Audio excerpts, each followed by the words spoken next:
Police constable ಪರೀಕ್ಷೆಗೆ ಸಿದ್ಧತೆ ಮಾಡುತ್ತಿರುವ ವಿದ್ಯಾರ್ಥಿಗಳಿಗೆ ಇವತ್ತು ಗುಡ್ ನ್ಯೂಸ್ ಇದೆ. ಈಗ already civil police constable notification ಆಗಿದೆ, ಅದಕ್ಕೆ ತಾವೆಲ್ಲರೂ ತಯಾರಿ ಮಾಡ್ತಾ ಇದ್ದೀರಾ. ಆಮೇಲೆ ಅಪ್ಲಿಕೇಶನ್ ಪ್ರಾಬ್ಲಮ್ ಆಗಿತ್ತು, ಅಪ್ಲಿಕೇಶನ್ ಹಾಕೋಕ್ಕಾಗ್ತಿರಲಿಲ್ಲ, ಬಟ್ ಈಗ ಅದನ್ನು ಕ್ಲಿಯರ್ ಆಗಿದೆ, ಅದನ್ನು ಅಪ್ಲಿಕೇಶನ್ ಹಾಕ್ತಾ ಇದ್ದಾರೆ ಅನ್ಕೋತೀನಿ. ಆದರೆ ಇವತ್ತು CAR ಮತ್ತು DAR 1500 ಪೋಸ್ಟು ನೋಟಿಫಿಕೇಷನ್ ಬಂದಿದೆ. ಹಿಂದೆ ಸಿವಿಲ್ ಆಯಿತು, ಈಗ CAR ಮತ್ತು DAR. CAR DAR ಅಂದ್ರೆ ಗೊತ್ತಾಗುತ್ತಲ್ಲ, ಸಿಟಿ ಆರ್ಮ್ಡ್ ರಿಸರ್ವ್ ಮತ್ತು ಡಿಸ್ಟ್ರಿಕ್ಟ್ ಆರ್ಮ್ಡ್ ರಿಸರ್ವ್ ಅಂತ ಕರೀತೀವಿ, ರಿಸರ್ವ್ ಪೊಲೀಸ್. ಸೊ ಇದು ಭಾಳ ಖುಷಿ ಪಡಬೇಕಾ, ಏನಂತಾರಲ್ಲ ಡಬಲ್ ಧಮಾಕ ಅಂತ ಕರೀತಾರೆ. ಡಬಲ್ ಧಮಾಕ ಇಲ್ಲಿಗೆ ಮುಗಿಯಲ್ಲ, ಇನ್ನೂ ಮುಂದಿನ ದಿನಗಳಲ್ಲಿ KE ಗ್ರೂಪ್ C ಕರೆಯೋರು ಇದ್ದಾರೆ, ಅದನ್ನು ಬರುತ್ತೆ ಇನ್ನೊಂದು ವಾರಲ್ಲಿ. ನೆಕ್ಸ್ಟ್ ಅದಾದಮೇಲೆ ಪಂಚಾಯತಲ್ಲಿ ಗ್ರೇಡ್ 1 ಗ್ರೇಡ್ 2 ಸೆಕ್ರೆಟರಿ ಎಲ್ಲ ಇದೆ, ಭಾಳಷ್ಟು ಹುದ್ದೆಗಳು ನೋಟಿಫಿಕೇಷನ್ ಬರುತ್ತೆ. ಹೆಂಗಿದೆ ಅಂದರೆ ಇದು 2-3 ವರ್ಷ ನೋಟಿಫಿಕೇಷನ್ ಇಲ್ಲಾರ ಬಟ್ಟಿಗೆ ತಡದ ಮಳೆ ಬಿತ್ತು ಅಂದರೆ ಹೆಂಗೆ ತಡ್ಕೊಳಕ್ಕಾಗಲ್ಲ ನೋಡ್ರಿ ಹೆಂಗೆ. ಸೊ ಇಂಥ ಸುವರ್ಣ ಅವಕಾಶ ನೀವು ಮಿಸ್ ಮಾಡ್ಕೋಬೇಡಿ. ಇದಕ್ಕೂ ತತ್ಸಮಾನ ಸೇಮ್ PUC ತತ್ಸಮಾನ, PUC ಮೇಲೆ ಎಕ್ಸಾಮ್ ಇದೆ ಇದನ್ನು ಕೂಡ. ಓಕೆ, ಅಪ್ಲಿಕೇಶನ್ ಹಾಕೋದಕ್ಕೆ ಸಿವಿಲ್ ಪೊಲೀಸ್ಗೆ ಏನಿದೆಯಲ್ಲ ಅದೇ ಥರ ಇದೆ. 22/6/2026 ಒಂದು ಅಪ್ಲಿಕೇಶನ್ ಪ್ರಾರಂಭ ಆಗುತ್ತೆ, 22/7/2026 ಒಂದು ಅಪ್ಲಿಕೇಶನ್ ಕ್ಲೋಸ್ ಆಗುತ್ತೆ.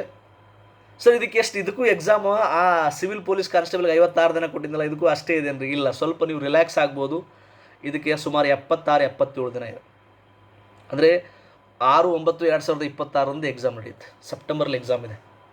6/9/2026 ಎಕ್ಸಾಮ್ ನಡೆಯುತ್ತೆ. ಸೊ 1421 ನಾನ್ HKಗಿದೆ, 179 HKಗಿದೆ, ಟೋಟಲ್ 1500 1500 ಪೋಸ್ಟ್ ಇದೆ. ಇದು ಆಲ್ರೆಡಿ ಮುಂಚೆನೇ ಹೇಳಿದರು, ಇಷ್ಟಿಷ್ಟು ಪೋಸ್ಟ್ ಇದೆ ಅಂತ ತಮಗೆಲ್ಲ ಗೊತ್ತಿದೆ.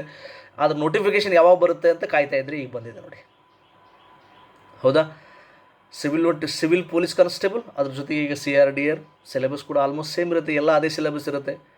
ಸೊ ಈ ವಿಡಿಯೋದಲ್ಲಿ ನಾನು ಮತ್ತೆ ಲಾಸ್ಟಿಗೆ ಹೇಳೋಕ್ಕೆ ಇಷ್ಟಪಡ್ತೀನಿ. ನಿಮಗೆ 1 ನಿಮಿಷ ಟೈಮ್ ತೊಗೊಂತೀನಿ ನಾನು. 4-5 ವರ್ಷದಿಂದ 5-6 ವರ್ಷದಿಂದ ಯಾರು ನಿಮ್ಮ ಜೊತೆಗೆ ಓದಿದಾರೆ ನೋಡಿ, ನಿಮ್ಮ ಅಕ್ಕಪಕ್ಕದಲ್ಲಿ ನೋಡ್ರಿ, ಅವ್ರಿಗೆ ಕೇಳ್ರಿ, ನೋಟಿಫಿಕೇಷನ್ ಮಹತ್ವ ಏನು ಅಂತ ಗೊತ್ತಿರುತ್ತೆ. ಯಾರು ಹೊಸಬರಿದ್ರೆ ನಿಮ್ಗೆ ಹೇಳ್ತಾ ಇದ್ದೀನಿ, ಯಾರು ಈಗ ತಾನೇ ಪೊಲೀಸ್ ಕಾನ್ಸ್ಟೇಬಲ್ ಪರೀಕ್ಷೆ ಓದಕ್ಕೆ ಬಂದಿರಲ್ಲ, ನಿಮ್ಗೆ ಹೇಳ್ತಾ ಇದ್ದೀನಿ, ಭಾಳ ಸೀರಿಯಸ್ಸಾಗಿ ಓದಿ. ಯಾಕಂದರೆ ನೋಟಿಫಿಕೇಷನ್ಗಳು ನೀವು ಅಂದ್ಕೊಂಡಂಗೆ ಸಿಗೋಲ್ಲ, ಭಾಳ ಅಪರೂಪ.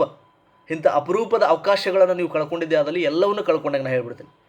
ಇಷ್ಟೇ ನಿಮ್ಮ ಪ್ರಾಮಾಣಿಕ ಪ್ರಯತ್ನ ಮಾಡಿ, ಮ್ಯಾಕ್ಸಿಮಮ್ ಎಲ್ಲವನ್ನು ತ್ಯಾಗ ಮಾಡಿ, ಎಲ್ಲವನ್ನು ಬಿಟ್ಟು ನೀವು ಓದೋದು, ಬರೆಯೋದು, ರಿವಿಷನ್ ಮಾಡೋದು, ಕ್ವಶನ್ ಪೇಪರ್ ಸಾಲ್ವ್ ಮಾಡೋದು. ಟೆಸ್ಟ್ ಸೀರೀಸ್ಗೆ ಏನಾದರೂ ಬೇಕು ಅಂದರೆ ಹೇಳಿ, ಇಲ್ಲಿ ಕೆಳಗಡೆ ಒಂದು ನಂಬರ್ ಇದೆ, ಆ ನಂಬರಿಗೆ ಕಾಂಟ್ಯಾಕ್ಟ್ ಮಾಡಿ. ಟೆಸ್ಟ್ ಸೀರೀಸ್ ಕೂಡ ಸ್ಟಾರ್ಟ್ ಆಗಿದೆ ಸಂಕಲ್ಪ ಪಥದಲ್ಲಿ. ಅಥವಾ ನೀವು ಬೇರೆ ಕಡೆ ಹೋಗ್ತಾ ಇದ್ರೆ ಹೋಗಿ, ಏನೂ ಪ್ರಾಬ್ಲಮ್ ಇಲ್ಲ. ಒಟ್ಟಿನಲ್ಲಿ ಮಾಡಿರಿ, ಓದ್ರಿ, ಸರಿಯಾಗಿ ರಿವಿಷನ್ ಮಾಡ್ಕೊಳ್ಳಿ, ಹೆಚ್ಚು ಟೆಸ್ಟ್ ಬರೀರಿ. ಹೆಚ್ಚು ಟೆಸ್ಟ್ ಬರೆಯೋದ್ರಿಂದ ನಿಮಗೆ ಕರೆಂಟ್ ಅಫೇರ್ಸ್ ಕವರ್ ಆಗುತ್ತೆ. ಆಮೇಲೆ ಹೊಸದಾಗಿ ಏನು ಟ್ರೆಂಡ್ ಚೇಂಜ್ ಆಗಿದೆ, KE ಮೈಂಡ್ಸೆಟ್ ಏನು, ಇದನ್ನು ಕೂಡ KE ಎಕ್ಸಾಮ್ ಮಾಡ್ತಾರೆ, ಅವ್ರು ಯಾವ ಥರ ಕ್ವಶನ್ ಪೇಪರ್ ತೆಗಿತಾರೆ. ಸೊ ಎಲ್ಲವೂ ನಿಮಗೆ ಕವರ್ ಆಗುತ್ತೆ. ಒಟ್ಟು ಟೈಮ್ ವೇಸ್ಟ್ ಮಾಡಬೇಡಿ. ಮುಂದಿನ ದಿನಗಳಲ್ಲಿ ಮತ್ತಷ್ಟು ನೋಟಿಫಿಕೇಷನ್ಗಳು ಬರಲಿದೆ. ಆ ಎಲ್ಲ ನೋಟಿಫಿಕೇಷನ್ಗಳು ಕೂಡ ನಿಮಗೆ ಭಾಳಷ್ಟು ಅನುಕೂಲಕರ ಆಗಲಿದೆ. ಯಾರು ಎಫರ್ಟ್ ಹಾಕ್ತಿರೋ, ಯಾರು ಸರಿಯಾಗಿ ಸ್ಟಡಿ ಮಾಡ್ತಿರೋ, ಈ ಸಲ ನಿಮಗೆ ಬಂಪರ್ ಆಫರ್ ಇದೆ. ಇಂಥ ಆಫರ್ಗಳು ಕಳ್ಕೊಬೇಡಿ ಅನ್ನೋದು ನನ್ನ ಒಂದು ಕಳಕಳಿ ವಿನಂತಿ. Thank you.